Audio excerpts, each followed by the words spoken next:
In today's video, I'm going to teach you how to add fixed assets in Xero.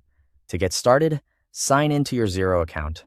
Once you're logged in, take a moment to make sure you're in the correct organization, especially if you manage more than one business file. This helps avoid entering an asset in the wrong place. Next, go to the main menu, click Accounting, and then select Fixed Assets. This is where Xero keeps track of the long-term business assets you want to manage, such as equipment, vehicles, or office technology. When you're in the Fixed Assets area, click Add Asset to create a new asset record. This opens the setup form where you'll enter all the important information needed for tracking and depreciation. Start by entering the asset name. Make this clear and specific so it's easy to identify later. For example, instead of using a general label, use a name that clearly describes the item.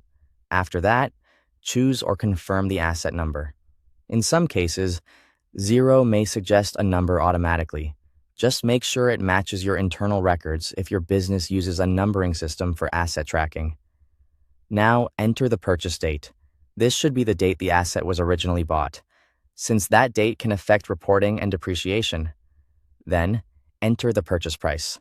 Be careful here and use the correct amount, because this value forms the basis for depreciation calculations and your asset register. Next, select the appropriate asset type. This is important because the asset type often determines how the asset is treated for depreciation and reporting purposes. Make sure you choose the category that best fits the item you're adding. Once that's done, complete any additional asset details, such as the warranty expiry date, serial number, and a short description. These extra details can be very helpful later for maintenance, identification, or audit purposes. After that, set the depreciation start date.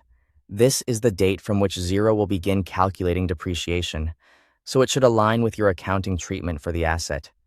Then choose the depreciation method.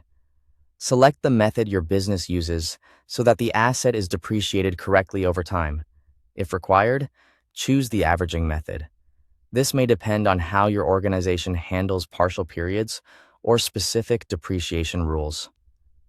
Next, enter the depreciation settings, including the rate or effective life, the cost limit, and the residual value. These fields help Xero calculate depreciation accurately, so it's worth double-checking them before saving. When everything has been entered, click Save. Finally, open the asset record and review all the details carefully to confirm everything is correct. It's always a good idea to do one final check before moving on. Thanks for watching.